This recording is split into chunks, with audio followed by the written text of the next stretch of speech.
গত ভিডিওতে আমরা বার্সেলোনা এবং পিএসজির মধ্যে কেন বার্সেলোনা জেতার সম্ভাবনা বেশি তা নিয়ে কথা বলেছিলাম। কারণ হিসেবে কোচের দুর্বলতা তুলে ধরেছিলাম আমরা। তবে প্রথম লেগে এমবাপ্পের পারফরমেন্স খুব একটা সুবিধার না হওয়ায় বেশ সমালোচনা শুরু হয়েছে। এদিকে ডেম্বেলের বার্সেলোনার বিপক্ষে গোল করার পর সেলিব্রেশন করায় সমালোচনা আকাশ ছুঁই অবস্থা। এই সমালোচনার ভিড়ে ঢাকা পড়ে যায় সেরাতে ফরাসি ক্লাবের আসল ভুলটা কোথায় ছিল। চলুন জেনে নেওয়া যাক।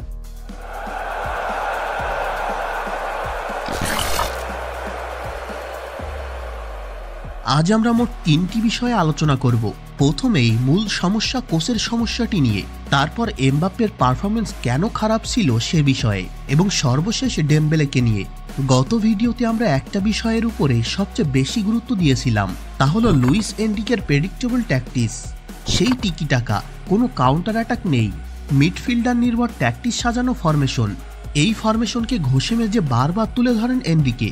টিপিক্যাল এই স্প্যানিশ ফরমেশনে ভর করে 2010 সালে স্পেন জিতেছিল তাদের প্রথম বিশ্বকাপ, এবং 2015 সালে বার্সেলোনা জিতেছিল চ্যাম্পিয়ন্স লিগ। তখন বার্সেলোনার কোচ ছিলেন এনরিকে। 2010 সালের স্পেনের সফলতা এবং 2015তে বার্সেলোনার চ্যাম্পিয়ন্স লিগ জয়ী দলের খুবই মূল্যবান খেলোয়াড় ছিলেন জাভি হার্নান্ডেজ। সুতরাং লুইস এনরিকের ট্যাকটিক্স জাভি হার্নান্ডেজের বুঝতে খুব বেশি কষ্ট হওয়ার কথা না।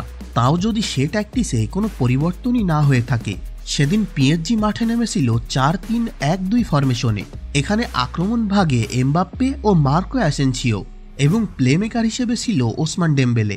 একজন পিওর রাইট উইংসকে প্লেমেকার হিসেবে চ্যাম্পিয়ন্স লিগের কোয়ার্টার ফাইনালে পরীক্ষা করাটা চরম পাগলামি। এদিকে সেন্টার ফরওয়ার্ড বা সেকেন্ড স্ট্রাইকার হিসেবে অ্যাসেনসিও ভালো করতে পারবে না তা স্বাভাবিক, কারণ সেও উইংসে বেশি পারদর্শী। এনরিকের উচিত ছিল 4-3-3-এ একটা কাউন্টার অ্যাটাকের ফরমেশন সেট করা, যেখানে এমবাপ্পে এবং ডেম্বেলের গতি হতো সবচেয়ে বড় হাতিয়ার। গঞ্জালো রামোসকে সেন্টার ফরওয়ার্ডের সুযোগ দিলে বার্সেলোনার ডিফেন্সের উপর ভালোই প্রভাব পড়ত। তবে এনরিকের সবচেয়ে বড় গোলযোগ বাঁধিয়েছে ডিফেন্সে। যারা মোটামুটি ফুটবল নিয়ে ধারণা রাখেন তারা পিএসজির ডিফেন্স লাইন নিয়ে হাসাহাসি করবেন, এটা স্বাভাবিক। মার্কিউনস একজন সেন্টার ব্যাক, তাকে রাইট ব্যাকে খেলিয়েছে এনরিকে। লুকাস হার্নান্ডেজের মেইন পজিশন লেফট ব্যাক, তাকে খেলিয়েছে সেন্টার ব্যাকে। আবার স্কিনারকে বসিয়ে সেন্টার ব্যাকে খেলিয়েছে ব্রাজিলিয়ান ডিফেন্ডার বেরালদোকে।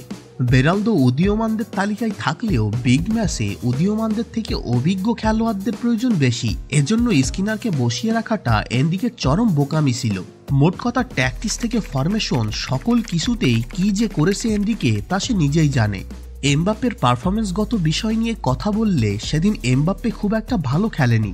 একজন সুপারস্টার খেলোয়াড়ের কাছ থেকে ভক্তরা আরও বেশি কিছু আশা করে। তবে সেদিন এমবাপ্পে এবং ডেম্বেলের খেলা দেখে বোঝা যাচ্ছিল তারা কোচের ট্যাকটিক্সে খেলছেন না। প্রথম দিকে ট্যাকটিক্স মানলেও পরবর্তীতে তাতে মনোযোগ না দিয়েই ইন্ডিভিজুয়াল পারফরমেন্স করেছিল সবাই। ইন্ডিভিজুয়াল পারফরমেন্স সব দিন টপ নচ হবে না, এটা স্বাভাবিক। তবে খেলোয়াড়টা যদি এমবাপ্পে হয় এবং আসরটা যদি হয় চ্যাম্পিয়ন্স লিগ, তাহলে আশা করাটা অস্বাভাবিক কিছু না। ডেম্বেলের সেলিব্রেশন নিয়ে সমালোচনা সবচেয়ে বেশি হয়েছে, এমনকি এখনও চলছে। একজন প্রফেশনাল ফুটবলার হিসেবে কিছু নৈতিকতা মানতে হয় সকলেরই। সেখানে প্রাক্তন ক্লাবের বিপক্ষে গোল করে সেলিব্রেশন করাটা সেই অনৈতিকতাকেই অসম্মান করা। তবে যে ডেম্বেলের জন্য এত কিছু করলো বার্সেলোনা, তাদের বিপক্ষে সেলিব্রেশন কেন করলো ডেম্বেলে তা একটা ভাবনার বিষয়। ডেম্বেলের বার্সেলোনা ছাড়াটা অনেককেই অবাক করেছিল। তারই হঠাৎ চলে যাওয়ার পেছনে হয়তো কর্তৃপক্ষের সাথে সমস্যার কারণও হতে পারে। কর্তৃপক্ষের সাথে সমস্যা করে বার্সেলোনা ছেড়েছে অনেক খেলোয়াড়, তার মধ্যে মেসিও। তবে ডেম্বেলে এবং বার্সেলোনার দ্বন্দ্ব এখন অস্পষ্টই রয়ে গেল। তো ভিডিও এতটুকুই। ভিডিও সম্পর্কে আপনার ওপিনিয়ন্সগুলো কমেন্ট করে জানিয়ে দিন, এবং ভিডিও ভালো লাগলে একটি লাইক দিয়ে চ্যানেলটি সাবস্ক্রাইব করে সাথে থাকেন। কথা হবে পরবর্তী ভিডিওতে।